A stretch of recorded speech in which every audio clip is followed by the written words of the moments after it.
Last Pint Productions presents the New Way podcast. The New Way contains adult content, including Ben Wilson's attempt to double down on the necessity of the Netflix film The Dirt in an episode about sexism in film, which he suggested after watching the Netflix film The Dirt. I mean, what? Anyway, listener discretion is advised, especially if you're a woman. Yeah, but broads don't belong in broadcasting? Is that the kind of professional courtesy you teach your news department? Why, that's just terrible. I don't know how many times I've told those boys never call chicks broads. Why, you slimy... Oh! Everybody wants to be naked and famous. Everybody wants to be just like me and naked. Will you help teach me about this? What is it? A new way? Hello and welcome back to the New Way podcast, your one-stop shop for all the talk you could possibly want about pop culture, movies, television, theater, all the great things under the sky. Everything you want to hear. And Yes. everything you don't want to hear. Like, all yeah, in one place. Like Matt Right now. clearing his throat. For some reason, as soon as we get on air, my throat says, "Hey, clear me." And I'm forced to do it. Thank you for tuning in to our little podcast here. We've been off for, I guess, for you guys, Couple a week weeks. or so, a couple weeks. Yeah. I've been traveling through Texas. I had quite an interesting set of movie viewing experiences in Texas. I've been traveling through space and time. Yeah, I was texting with Nick and Ben. By the way, Nick is, as some of you may know, on assignment for an extended period of time in Los Angeles, but he will be calling in An extended period of time being indefinitely. indefinitely. But he will be calling in on future episodes. Yes, I believe that we will get the Skype feature actually hooked up and running as a full-time endeavor. The Skype engine will be ready and operational, fully operational in time, for the Emperor's arrival. But whoa, I just almost knocked this whole thing over.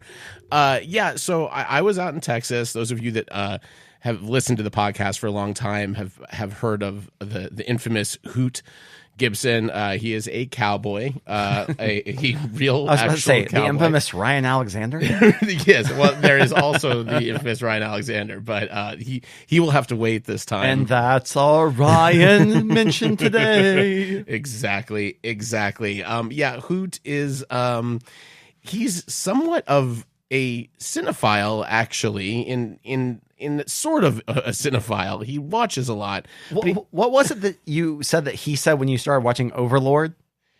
Well, it was By the way, Overlord is the bad robot film, World War II film with zombie kind of weird movie. Yeah, it's hard when you say you lead with the production company name because it sounds like you're talking about a bad robot movie, a bad movie about robots. It's not a bad. It's not a movie about a bad robot, but Bad Robot. J.J. Abrams production company, Yes. Bad Robot. Yeah, set in World War II. It's basically Nazi zombies, pretty much. Nazi zombie movie. Yeah, he was on board 100%. Did you like it, by the way? I thought it was great. I thought it was fucking awesome. I thought it was super fun. But there was a reason also for getting up to it. So Ben gave me some shit recently for having not seen Escape from New York, which is in fairness, I deserve to get shit for having. Yeah, of not course you get seen. because you have like Snake Plissken shit around your house. So how can you have Snake Plissken shit around your house? I you actually haven't seen bought it? fertilized Snake Plissken shit that it goes around my house. It was cost me a lot of money. It's actually Kurt Russell's shit. You paid a lot for it. That just spilled all over me. I'm sorry. That was. What did you do? Know what happened? Did you just spill Pint House pizza beer all over the I'm gonna place? suck that out of my jeans later ttonight. I did. Pint House Pizza, Austin, Texas. I just poured Delicious. some electric jellyfish deliciousness, and if you've ever tried to pour out of a Crowler can, Yeah, it can be a little tough. obnoxious. It's a little, but it's a little thankfully, tough. it didn't get on any of my electronics. Only my jeans, which now smell delightful, and cannot be worn tomorrow. But yes, so I was out showing. So I decided I'm going to bring. It worked out perfectly because the last time I was out in Texas, I brought Big Trouble in Little China out because I didn't think Hoot had ever seen it, and I know he likes things like Braveheart. He likes The Postman a lot. He likes The Natural. He likes just any number of kind of movies of that ilk. So I'm like, I think any Kurt Russell movie is a pretty good slam dunk for him. And he also then regaled me with the story of meeting Kurt Russell when he was working as an extra on some Western thing. Said he was like super awesome. So I learned another. So I've never heard a bad story about Kurt Russell. Yes, by the way. Yeah, I think so. And and of course because it's my mother and she hates Kevin Costner and all things I love. Now I find out she hates Kurt Russell as well. So she, for some reason, even though everything she watches him in, she winds up liking him. But she's like, well, this is the one. This is the only good one. I don't give a fuck about your mother or the president. Okay, so yeah, I want to talk about Escape from New York for just a second. Very briefly, let's do it. Yeah, I was very curious. So I was torn on the movie mainly because I really love The Thing and Big Trouble in Little China, and I think they are the superior Russell Carpenter team ups. I guess he's only done 3 or 4 if you count the sequel. Well, I think The Thing, you have a obvious winner no matter what. I mean, The Thing is The Thing is almost a perfect sci-fi horror movie. I mean, I don't think you can't really compare Escape from New York to The Thing, in my opinion.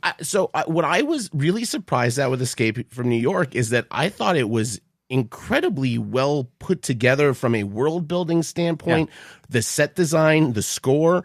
I was instantly surprised that it was Blade Runner. Well, just the introduction of the first gang member when he's laughing and he comes over the rubble and he's like, if you send somebody in, he dies or whatever. It's just very like casual. I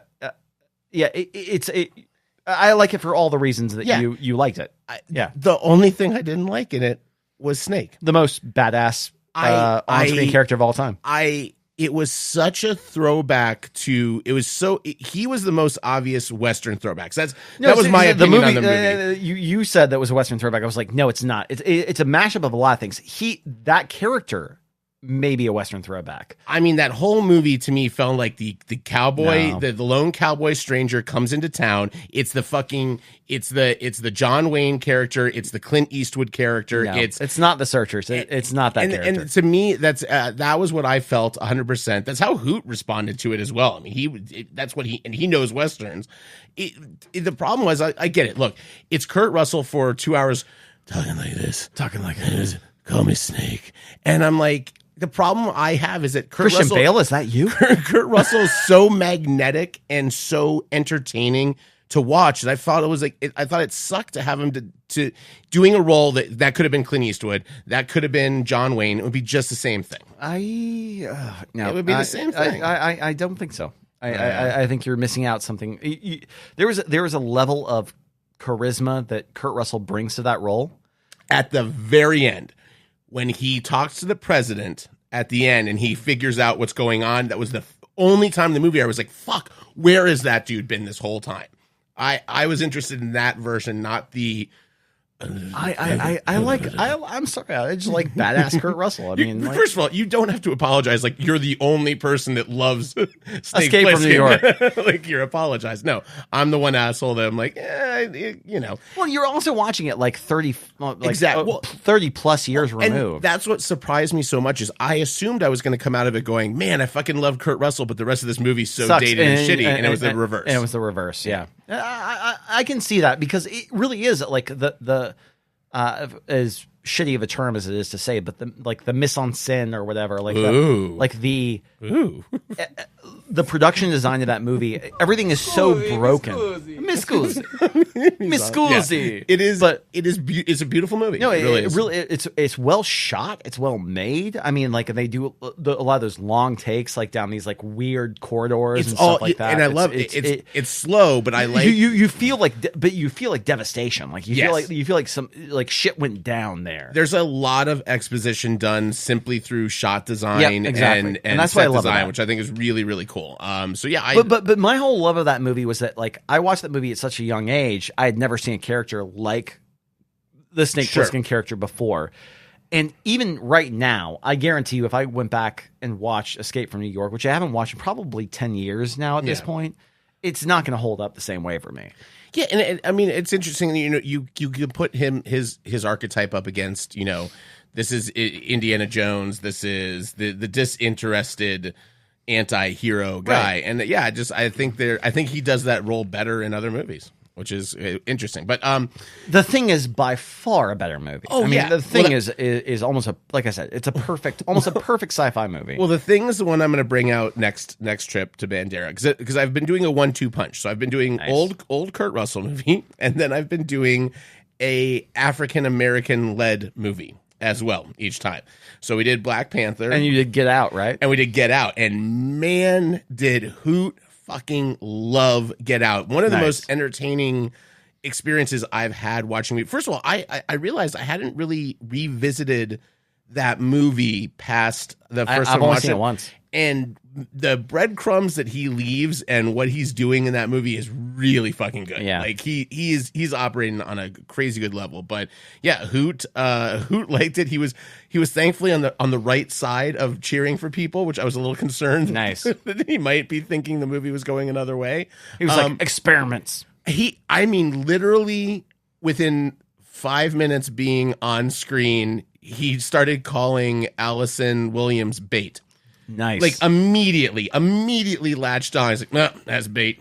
Get out. Which he also renamed the movie. Not to be confused with come back later, baiting. Baiting.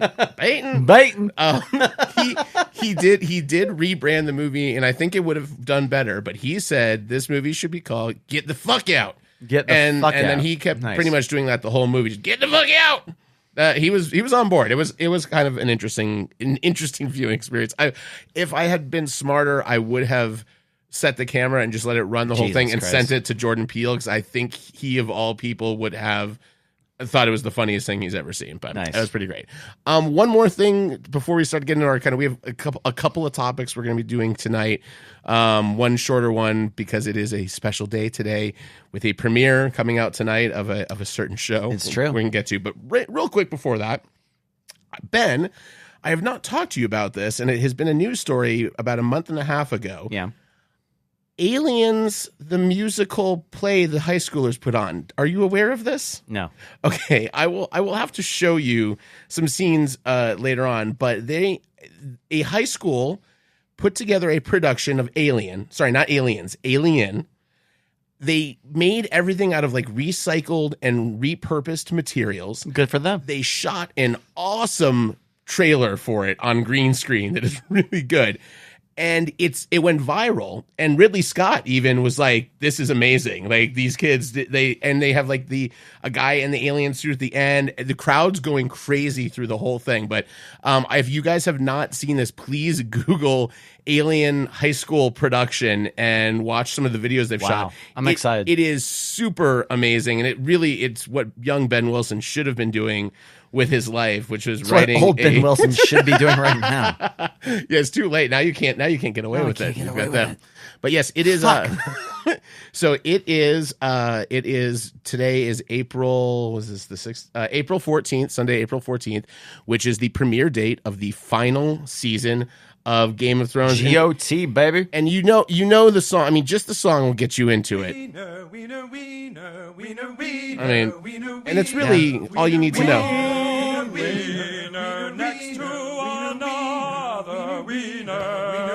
Yeah. That is, of course, these South Park. Oh no, I can't make that.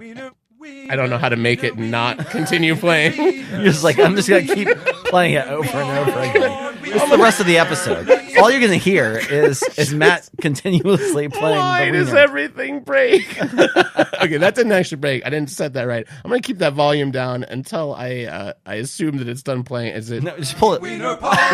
Still going.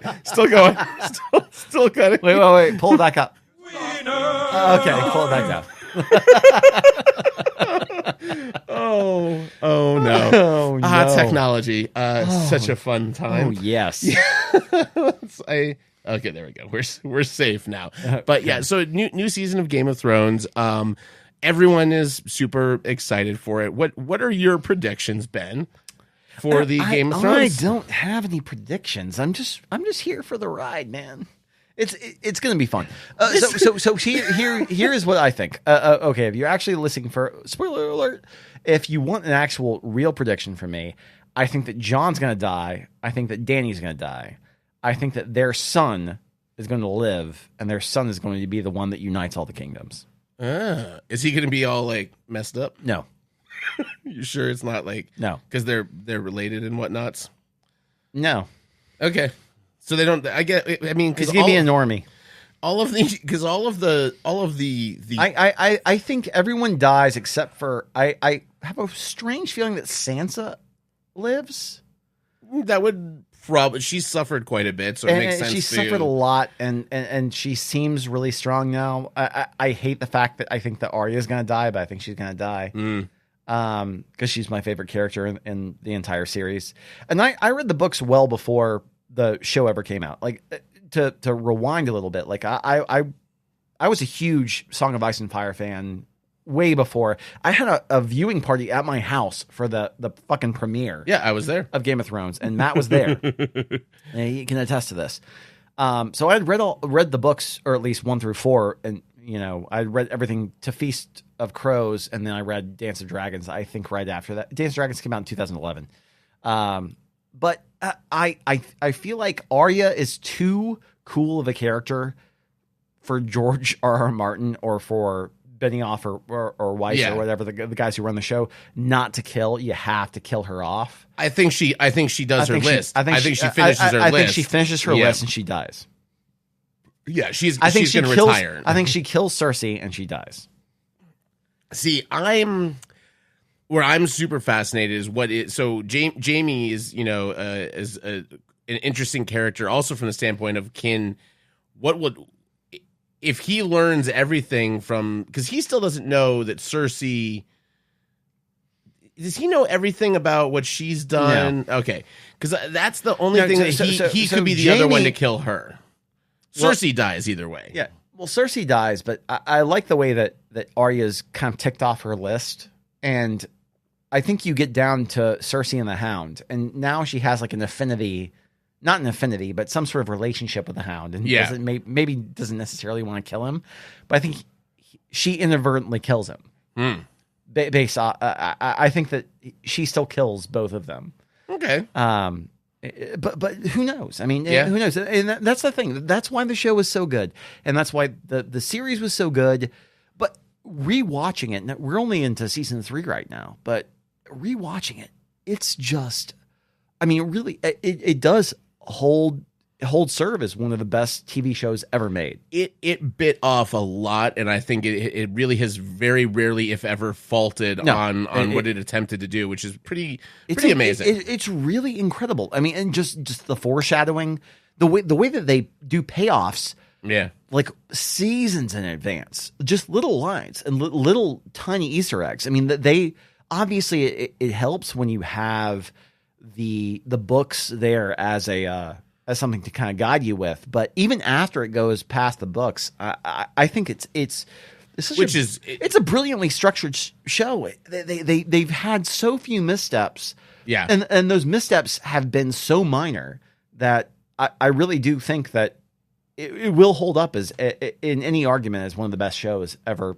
like serialized shows of all time. I agree, and we'll give you a little teaser for our next episode, but we're going to kind of talk a little bit on our next time we get together about franchises, and this is one of the first really big TV franchises that I think they're going to launch off, and it would be very interesting to see how that audience carries over to a new version of this world, and will it work, and how's that going to be? Because movies do it all the time, but it is rare for TV to do it.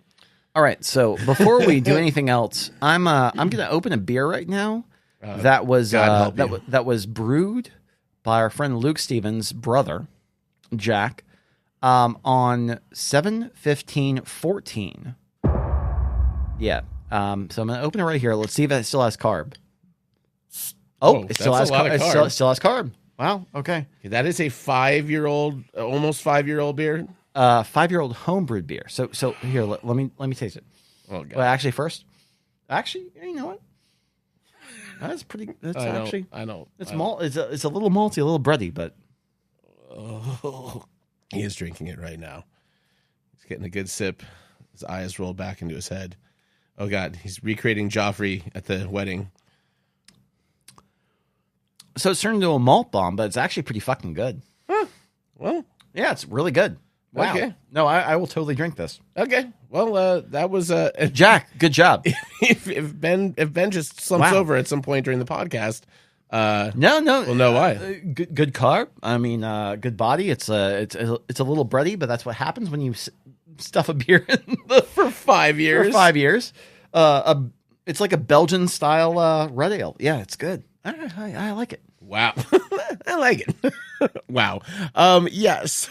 So moving on to our main topic for this week, we wanted to tackle we got into it a little bit the last episode about Captain Marvel, and that one's really been sticking in my head quite a bit, and I even sent Ben and Nick an article that I had read that really did a much better job of kind of encapsulating what I felt about that movie. And Ben suggested maybe we talk about how sexism has affected film and how it presents itself in film. I think sexism and feminism and the way that we approach film nowadays. I believe that we're going to have a special guest here in a second to help. What do you mean? What is oh my gosh! Oh, who's there? Hello? Why? We have someone that has walked into the room. They have not announced themselves. This was totally unexpected. This is such a shock. I am in complete shock. Who's there? Who could this be? Pull it towards you. Put it next to your mouth. Speaking of sexism, I love it. Beth loves sexism. It is Beth Fincannon Wilson. Yay! She says she that was the sound of she fapping. doesn't have headphones. So, how about those ones right there? Those will work. I can hear you. I mean, yeah. There should be ones behind your head. No? Yes? Maybe? On maybe the stand? So. No, it's fine. Okay, you can put these ones on if you want. They will allow you to hear. Or you can just listen to us in the room live. I'll just listen. Yeah. Okay. Well, you won't be able to hear yourself, but you sound lovely, as always. So, Beth, this is my question to you. When you were growing up watching movies, did you notice that movies were overwhelmingly male-centered, or did you feel kind of were you aware of kind of sexism in film as a kid? I mean, I was definitely aware that movies had a lot of male characters. And specifically, I kind of remember when the movie Now and Then came out, that it was just like Christina Ricci. Oh, man, this is great. 'Cause it's, it was a bunch of girls who were around my age having fun and doing stuff over the summer and just being girls. And that just really resonated with me. And I remember even at that age being like, I want more movies like this. What were other than that, what were some of the ones that you really responded to that you liked from that kind of standpoint? Well, I know you're a big Goonies fan, but I one of the reasons why I love the Goonies is I feel like that the female characters in that movie are kind of fully, they have like a niche point, but that they're all also kind of fully formed. Like I love the whole point where what's her face with mouth is just like when they're hugging, she's like, oh my God, and to like throws them off. I mean, I don't think that they're super fully formed, and I think you just proved a point by the fact that you can't even remember her name. Ooh, wow! Right? I mean, and yes, that is. And we remember Andy because she's hot. Because she's got a. I never had a thing. But like nobody remembers the girl with glasses. They're just like, oh yeah, that girl. Does she have a nickname? It's a nickname, isn't it? Gosh, that is really terrible. Right? See, like, yeah. I love that movie, but I always just fumble around and can't remember her name. It might be like Stephanie. It's not. Oh, I think her it is real name. Stephanie. I think her real name is Stephanie, but they don't call her Stephanie in the movie. She's got a name. Yeah. Like Mouth has a name. I also don't know Mouth's real name, but I know her real name. Corey Feldman. Mouth's character's real name. God damn it, his Ben. real name. I think is Clark. Clark. I think you are correct on that. I think you are 100%. Her name Clark. is Stephanie in the movie because her real name is Martha Plimpton. Oh no, but Right. doesn't her character have a nickname that they call her? It's not like Boof. That's from Teen Wolf. There's a Boof in God. Teen Wolf, but no, I think so. Goonies is one. So They just call her Steph. Steph. Okay, all right. Well, at least I did know it, sort of roundabout. job. But yeah, no, I don't think though. First of all, one of the things I want to talk about on the podcast today is the Bechdel test, which that movie does not pass. No. There is not and so we've talked about it before on the show, but the Bechdel test is there a moment in a movie with two named female characters that have a discussion with one another that's not about a man? And Goonies is pretty much almost entirely predicated on Andy and But this Fran. is not that's not to say that any movie that doesn't pass that is not a good movie. However, it is a good litmus test for us to look at. Sure. Like the way that film has been presented in the past and Yeah, and I think where it really started to hit me with our Captain Marvel discussion. I don't know. And Beth, have you seen Captain Marvel? she has. No. Okay. It's interesting because this article basically laid it out in a way that I hadn't really quite. It was what I was trying to get out, but I couldn't really grasp it. But basically, the Captain Marvel. You haven't shared with me, but I can't wait to refute this. Okay, so the argument is that male superheroes are about men who don't have powers. They get powers. They change as people. And they evolve. So it's basically with great power comes great responsibility, right? We see that as almost the predominant arc for most superheroes. Not all, but it's a fairly large defining characteristic for them. Versus Danvers' arc is coming to realize and address that institutions and men are keeping her powers in check. She already has powers. Her arc is that she needs to learn how to use her power, be allowed to use her powers because other people are keeping her down. So this is the quote of what it is. Danvers' arc is coming to realize and address institutions and men won't let her grow. At the start of the film, she has powers. She's told by a powerful man in her life that she only has the powers because they gave them to her, with his own blood, no less. And as he tries to stop her realizing how powerful she is, always telling her to calm down, not be emotional, the reality is the opposite. He is limiting her. He's literally giving her, puts a device on her to keep her in check. And basically saying, you're too emotional and you're only good because we made you good. And don't forget that this is where you belong. We are the ones in charge now. Yeah, like and it's a really interesting thing to look at. Her arc is learning to let her powers be free and be her potential. She already Let has her them. freak flag fly. Well, and I think this ties into the concept of the Mary Sue, right? And Mary Sue is another term that gets talked about in this. And Mary Sue is a female character who's depicted as unrealistically lacking in flaws or weaknesses. A lot of people said Rey in The Force Awakens is a Mary Sue. And why I kind of dislike that term is that there are so many male Mary Sues in highly lauded movies that it's ridiculous. Like the perfect one is Neo. Neo is literally a Mary Sue who's told in the movie they're only good because we tell you you're good. Yeah, exactly. There's no defining characteristic or trait of why they're good, what makes them powerful or whatever. Yeah. And I think I hate when it's like a bunch of fucking nerds going, oh, this movie's got a Mary Sue. It's another fucking Mary Sue being put that. I'm like, dude, we've watched thousands upon thousands of movies with male characters that are only cool because we're told they're cool. Right. That's it. Like that's their shit. It drives me fucking crazy. Yeah, that's insane. But so one of the reasons why I wanted to bring up the topic, and we'll let Beth go because I know that she has a lot of work to do. I mean, she's a woman. We don't really want to hear much of what she has to say on sexism in film anyway. I just know that she's super busy. Yeah, she's got it. I want to get her work done. But I talked about watching The Dirt Yes, with our friend Luke Stevens, who will the be Motley Crue biopic. Who will be back on the podcast here pretty soon, I'm sure.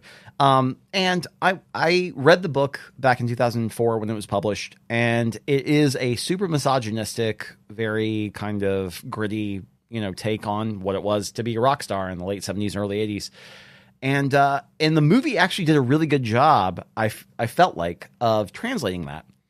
On the ride over here, Beth was asking me what questions I was going to ask about feminism because I went to Rotten Tomatoes and I looked at all the women and they all gave it a terrible score.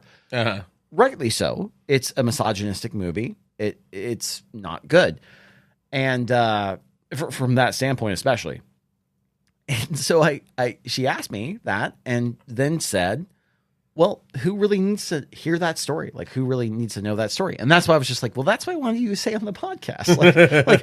I'm interested in that take because that's a movie or that's a book that I enjoyed reading back in the day, and I enjoyed watching the movie and watching that story kind of unfold, knowing that it's kind of the lowest common denominator. Like it's a terrible.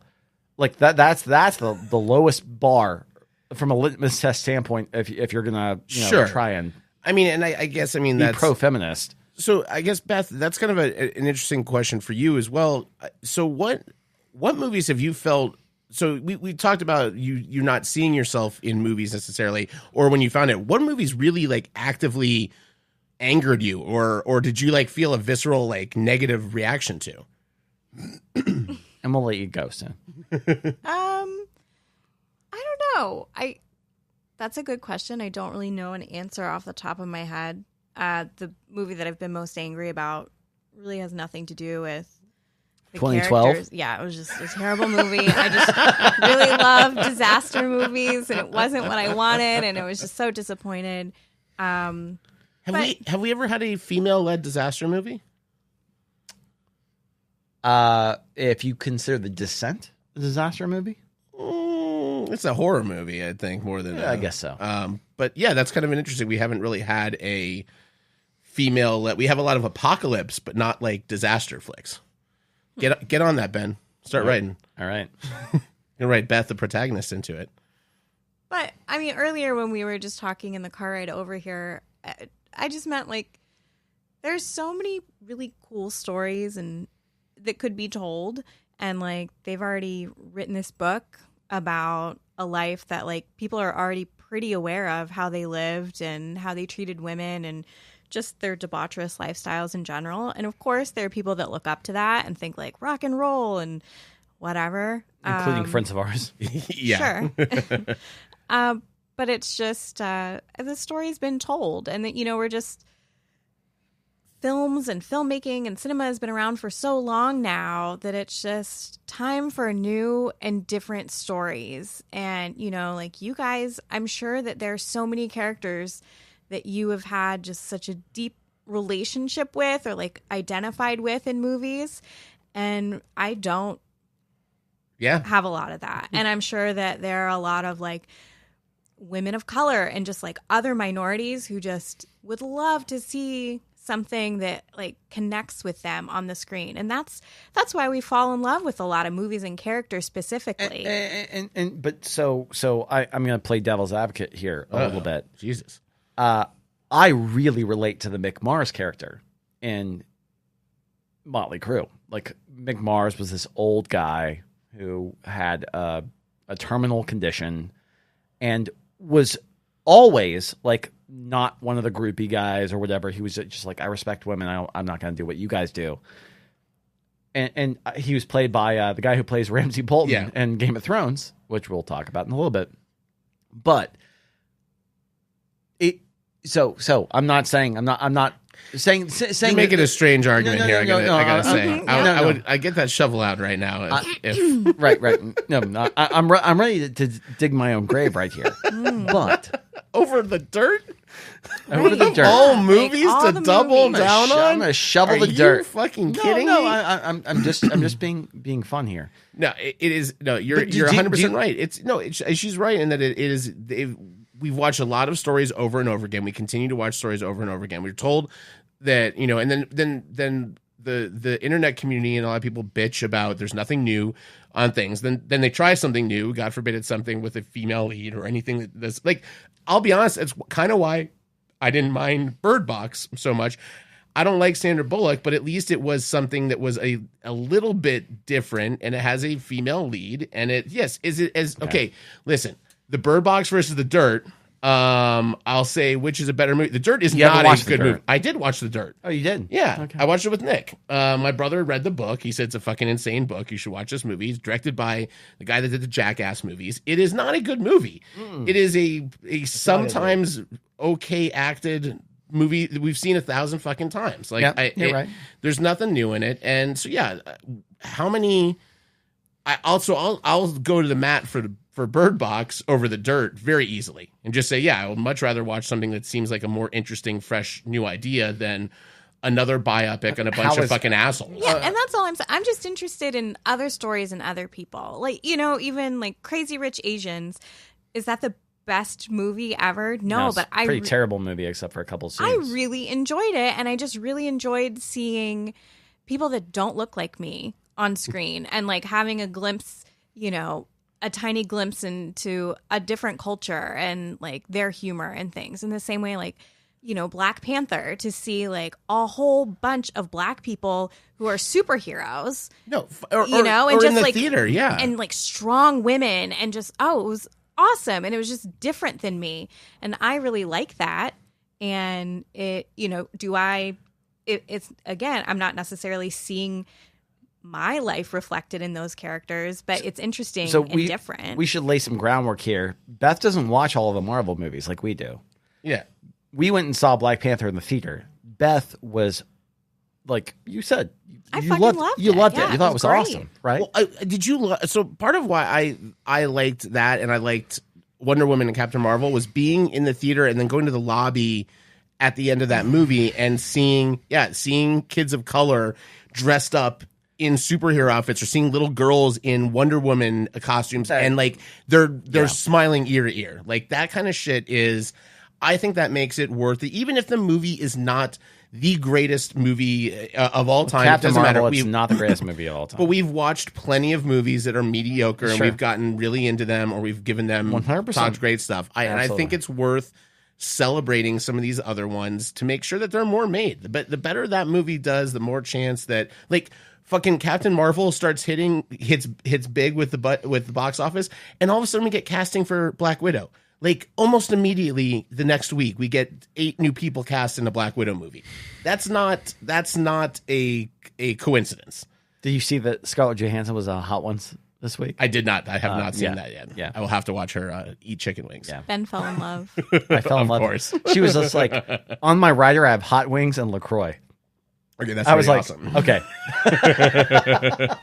Well, I was like, wow, I never liked Scarlett Johansson before, but yeah, that's what he didn't, but he was just like definitely into that episode. I was like, and wow. He was changing his opinions about things. Wow, look at that. Look, see, ScarJo is working overtime to make you change your mind about what you think you know. It's true. ScarJo, right. she's doing a good job. Honey, I know you have to work. So Are you trying to get rid of me? No, I'm not trying to get rid of you now. Sharing my opinion and it's making you uncomfortable? No. Yeah. Actually, I want your opinion every day, all day. All night long.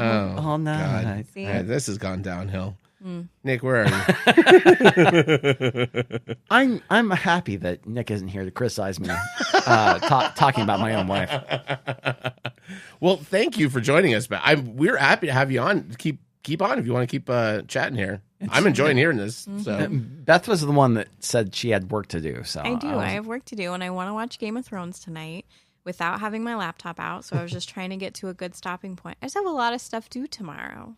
Okay, that's because you're a powerful woman, and like we need to see more of on screen. Telling her husband to, get it together. Yeah. Figure some shit out. That's my whole life. You do play into a little bit of another sexist trope that does appear a lot in movies of the much more attractive female with the much less attractive male, which happens quite a bit on. Yeah. Trying to get you some sympathy, Ben. There is no sympathy that can make up for doubling down on the dirt for being me. The dirt. I'm not doubling down on the dirt. It's a bad movie. Ben is a great partner. We live in a very feminist household where I really do feel as though I'm his equal, and we share a lot of the responsibilities and all kinds of things, and it is a true equal partnership.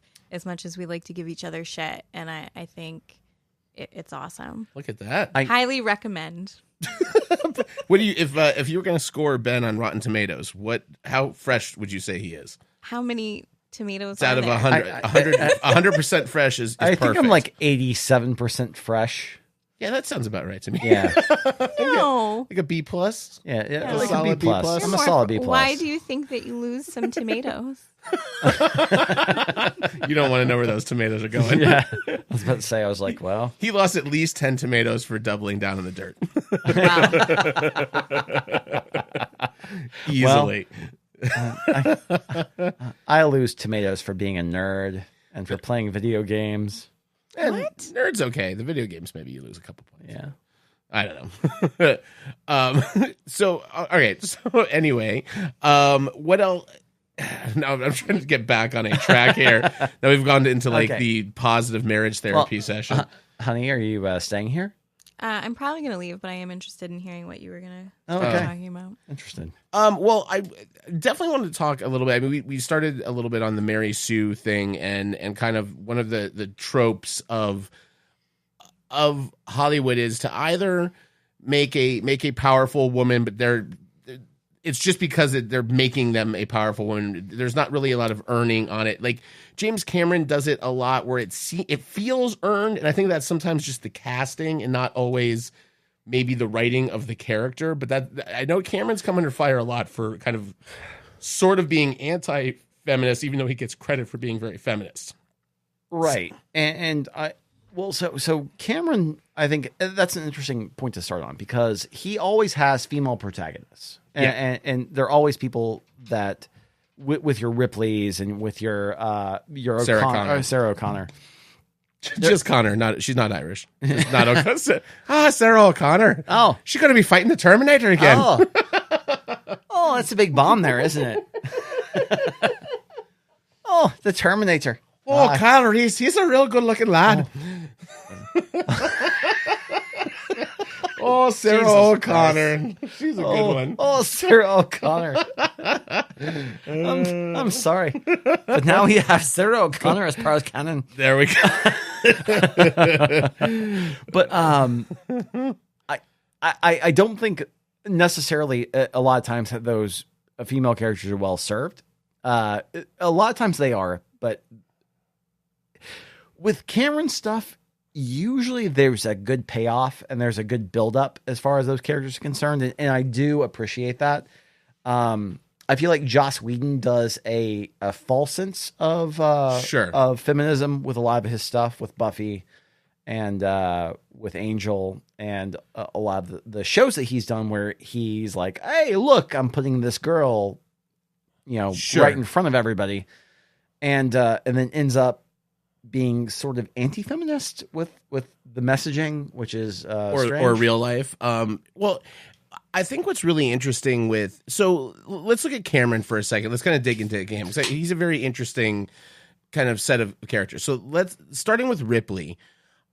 Ripley I really like because Ripley is one of 7 people or whatever, however many it is in the Nostromo or whatever.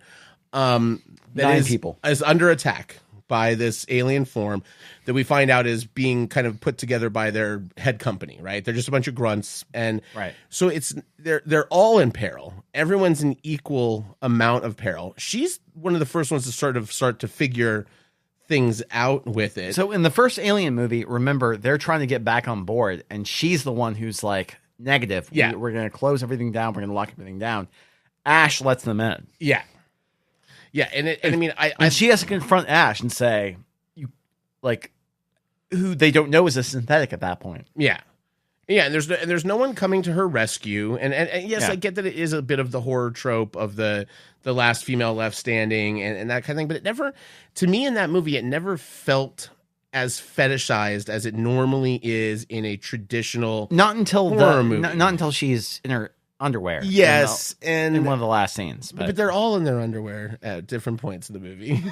But yes, you're right. There's a little bit of an issue with that, but I do really think that her character does come off, and the growth of her character throughout the remaining movies is very interesting. And so what Cameron does with Aliens is takes an established character basically and turns her into an action star, and which is awesome. I mean that's I've never seen a trans and they do.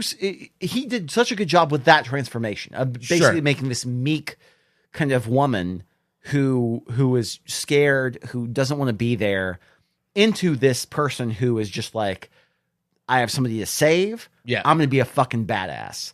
And it's believable. I believe that arc. I believe the arc in Aliens. I love the fact that Cameron did so well with that arc in Aliens. And I still remember watching like the making of stuff where all the producers were just like, who are these fucking kids who are coming in to make this movie with Cameron? Cameron and what was the producer? It's not Bonaventura, is it? No. I don't remember. The woman who anyways. Yeah. Yeah, but they were just like... Of course you forgot the woman producer name. Of course I fucking did. God damn it. Sorry. Just proving our point. Sorry, yeah, we're digging some holes today. But yeah, I that's a character I like. I think that the character... and it gets a little trickier with Sarah Connor as a very...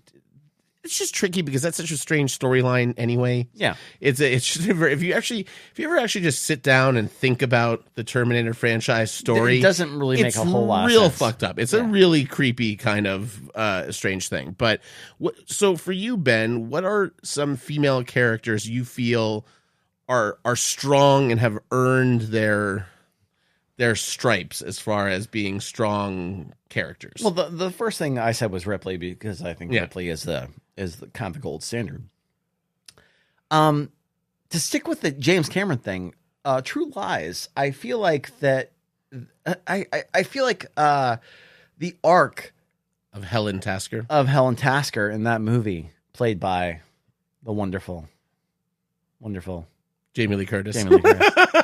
It's all with Ben today. Yeah, he's having a tough afternoon. Sorry, but no, yeah, I'm behind. Mrs. Arnold Schwarzenegger on screen. Yes, yeah. I think Helen is a pretty fun. So, and everyone hates that scene, like the interrogation scene. I love that scene. I love the fact that Cameron gave an outlet for this woman to become a fully rounded character. I feel like that was the avenue to do it, was in this scene where she's basically just beating her fucking chair up against a two-way mirror, and kind of unleashing like her fury of just being like, listen, I can fucking do, like, I'm a woman. I'm tired of this bullshit. I'm tired of all this bullshit, and I'm I can do this. And I like I said, it's weird because I don't love Cameron as a person, and I don't think he necessarily is a feminist in that sense, but he always empowers women in that, like, always in these weird subversive ways in his movies. No, and I like that, and I think and it's interesting because there's another trope that that tends to kind of bother me a lot of times in movies that I think is a sexist trope, and it comes in one of two forms, and it's typically it's the dumb male, smart female, but we're laughing at it this whole time that, like, oh, she's really the brains behind this, or she's really the brave one, but it's played for comedy. It's never played as if the man is not the strongest or the smartest, it's a joke. It's a joke on that, which I think is really shitty. And it's the same thing that happens with, just half lost my train of thought. When a female has a skill, right? So a female shows up in a movie and she all of a sudden she's like really good with knives, and she's like, boom, boom, boom, boom, boom, boom, just Jill, like crazy, like here's a lockpick. It should be useful to you, the master of unlocking. Exactly, and this happens, and the man, of course, is aghast that she's like on this thing, and she's like, I have 7 brothers, and it's always like, oh yeah, I was taught this by men. Men taught me how to do these things. That's the only reason I could possibly know how to do this stuff, and it's really interesting. That's why I really liked getting to hear from Beth on this, because I imagine that. I can only imagine that watching movies for 30 or 40 years or 50, however old you are on this planet, watching that as a female or a person of color or a minority, it's just slowly and quietly drilled into you that this is the norm. Well, and that's what I was going to get to is, so Nancy Meyers directed What Women Want in 2000, starring Mel Gibson. Yes. Which might be one of the most misogynistic, like just absolutely bullshit movies I've ever seen in my entire life. And I'm going to admit something right now. I fucking loved that movie when I was younger. I thought it was hysterical. I loved it. I absolutely loved it. You loved that Mel Gibson was dancing around with a top hat on the fucking... I will say okay, so that movie is extremely fucking problematic, but it has one really interesting storyline in it. It was my first introduction to Judy Greer. Judy Greer, okay. And there's a character in it where he can hear her thoughts, but she's like interesting and suicidal, and winds up being, it turns out that she's suicidal, and he winds up, again, man has to save her, which is not great. But of all the characters in the movie, it was the only one where I at least sort of felt like, oh, there was another movie here. There was a movie you could make with this premise that is better than what that was. I liked that bit. But the rest of it is very shitty. Yeah. Okay. Well, I think that even with that bit with Judy Greer. Grudy Jeer. Grudy Jeer. Oh, Grudy Jeer. Grudy Jeer. Grudy Jeer. I am Grudy Jeer. Even with that bit, I find that movie so problematic. Oh, yes. 100% yes. It was directed by a woman. And I think written by a woman, too. Yes, it was. And so what we've learned is that women are terrible at making movies, and that's the first thing we need to do. But actually, get the women out. That's the big thing that we have to talk about, is the fact that in the last 20 years, we've changed a lot. We have changed a lot as far as perception is concerned, because that movie is so problematic. It's terrible. It's misogynistic. It's sexist. It shouldn't have any place in any sort of common dialogue of what we do now. Well, but the fact that it was directed and written by women needs to be addressed, because... Well, here's the other thing. That movie also was very popular among women. Yes. And it was very much marketed as a pro. We're going to show this man's going to finally know what it's like to be us. Women. Yeah. And sure, they sort of kind of, and it's funny, I remember watching that movie with my parents, and my mom was like, what is that? Like, what's going on? And she's gone completely the other direction as far as the feminist wave goes. But even she was just like, what is this? What is the message of this strange, terrible? And they've remade that movie with a female. Right. Which I'm very interested in seeing. Broke that whole plot out again. Why? I guess. Why? That's the really terrifying thought of what's going on in Hollywood, is that someone goes, hey, you know what? We need to be more aware of how we're marketing movies to women, and what movies we're making, and how we're making movies for women and for minorities.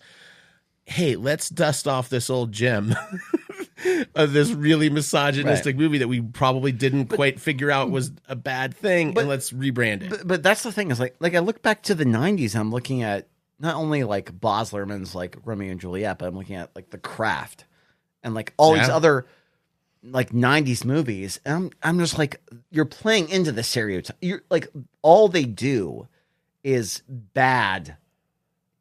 I mean, they don't do any justice towards any of the female characters in any of those. No, films. and it's hard, and it was, when I was asking Beth, it's really sad, because it is hard to think of like, what are your favorite strong female characters. I mean, I can think of, Hermione is a really good, strong female character. Ripley is a great, strong female character. And then I start thinking of other movies, and I'm like, they're not. Most of the time, if they're very an interesting character, they're flawed. So you look at someone like Clementine in Eternal Sunshine of the Spotless Mind, is a strong female character, but a very flawed, strong female character. Not really someone you look not up somebody to. you hitch your wagon to. And then I mean, there's things like there was Jennifer Lawrence's breakout, Winter's Bone, which is actually a pretty strong female character. But there aren't enough that it should be easier to prattle off, 7 or 8 or 10 or 20 or 100. Can I posit a really interesting one? So my mother is a feminist. She's a very independent woman. She's always been a super pro-feminist person. And I still remember I watched a movie with her in the theater that I could almost like palpably feel like her being emboldened. And that was Meryl Streep's performance, not in Kramer versus Kramer or, in any of her Oscar-winning movies, but in The River Wild. In The River Wild, she takes over. It opens with her rowing. I mean, she's rowing on the, in Boston. But she turns, and at one point she turns to Kevin Bacon, like after, they've been captured. Yeah. Spoiler alert. And she goes, "I'm going to kill you." Yeah. And says it straight up, like she just says, "I'm going to kill you." And that happens later in the movie. Spoiler alert. Yeah, the movie's 35 some odd years old, so I think we're okay on the spoilers for this. But I found her as such, because the whole movie, David Strathairn, who is a great actor, plays her husband, and is supposed to be this kind of nebbish, like can't do anything, whatever, and eventually ends up saving the day, but only in this very like weird sort of small detail. Yeah. The entirety of the movie is Meryl Streep being a fucking badass. And Meryl Streep basically just coming in and just saying, "This is my son. This is my fucking boat. I'm going to take you down. You're going to die if you don't go with me." And I fucking love her in that movie. Well, and I think that's also, and it's a trope I don't mind. But that's another thing that happens typically. So if you have a male-led action movie or adventure movie, whatever it is, and they have a damsel in distress or a girl or whatever it is that they're doing, versus when you have a female lead, depending on their age, it's often children. And that is typically what they're protecting and that's Ripley in Aliens, not in the first one, but in the second one is very much the mother instinct. I mean, fuck, even the alien is a mother, the queen, Yeah. I that's a thing, by the way, I don't think enough is said about for Aliens, is that it is a queen versus a queen battle at the end. It's these two mother basically protecting their offspring, whatever they are. I think it's super interesting, but it's my personal opinion on this, and I could be very wrong on it, and I'm sure plenty of people will disagree, is I will take 1,000 Mary Sue movies, if you want to call them that, if you want to label it or brand it, however that is, I'll take those as a stepping stone to get there. It took us. Not every movie was great in the 60s and 70s and 80s and the 90s for male-led movies. We had to sit through a lot of. They were fun. Yeah, they're not bad in the traditional sense. But yeah, I'm fine if you want to say Rey in The Force Awakens is a Mary Sue, and you don't like that she hasn't earned whatever her way is. And I go, by the end of the trilogy, maybe she will, right? Maybe. We already saw some growth in the most polarizing Star Wars movie ever to be released, which we now have a trailer for the new movie. We'll hold that one off for our franchise episode to talk about that. Looks awesome. Yeah, I mean, it's hard not to talk about it, but Abrams doing Rian Johnson. Yeah, let's get into this. Screw it. Real quick. Yeah. So yeah, the new Star Wars preview, Rise of the Skywalkers. Skywalker. Okay, I couldn't remember. Non-plural. Rise of the Skywalker. Rise of Skywalker. The Rise of Skywalker. Yes, there we go. I was eventually going to get there.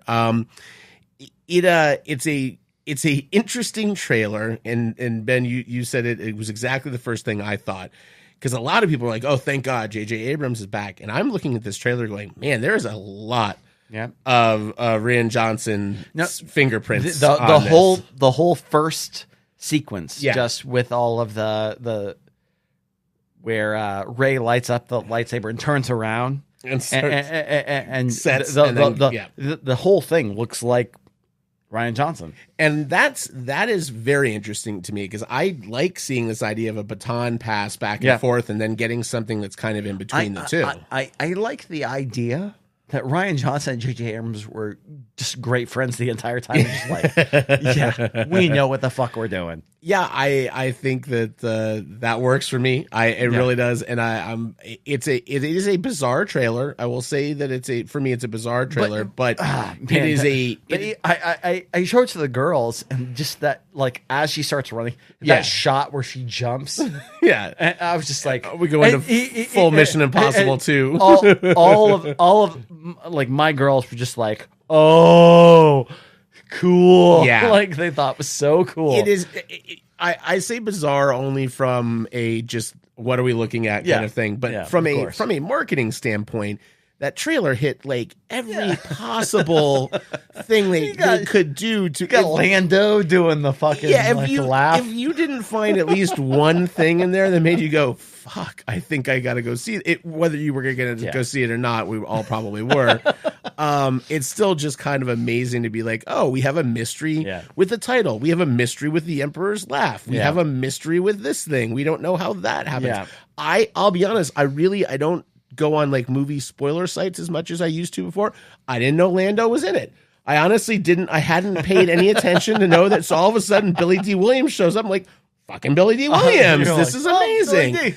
Wearing the Lando laugh. And wearing Lando's yellow outfit from Solo. Like, that's great. This is yes. Bring me all the tickets to this wonderful, wonderful, wonderful movie.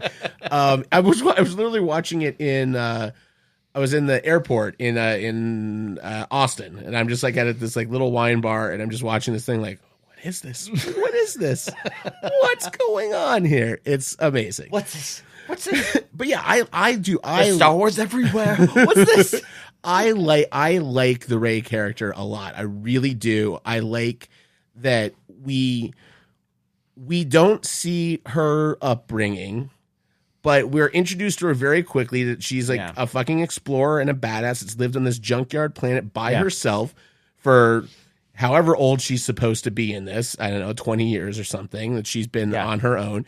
So yeah, I buy that she's a badass. You tell me that someone can live alone on a fucking junkyard planet by themselves for 20 years and not be turned into a badass, that's a badass, okay? Yeah. Whether that translates into the Force, or if the reason is because she's a Skywalker, or whatever that is, or if it's fucking midichlorians, and so help me God. Rise of the Skywalker. So help me God.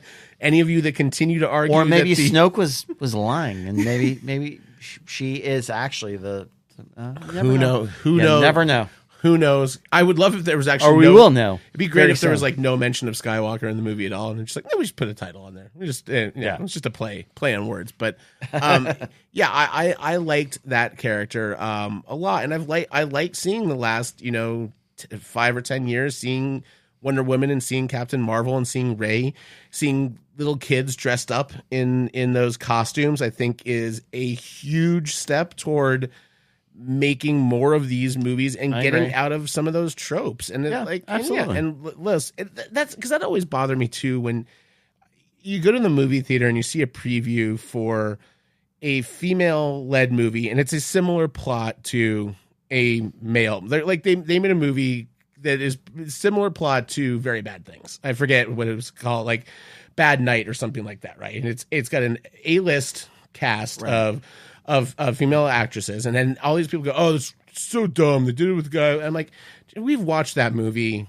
I've seen that similar type of movie a lot of times with male casts. We've all watched over and over different versions of these things. Yeah, like exactly. Like we've seen this movie a ton. It's fine. Yeah, let's see a female led version of it. Let's see him kick some ass with it too. And I actually watched watched that movie and I liked it. I don't like Very Bad Things very much.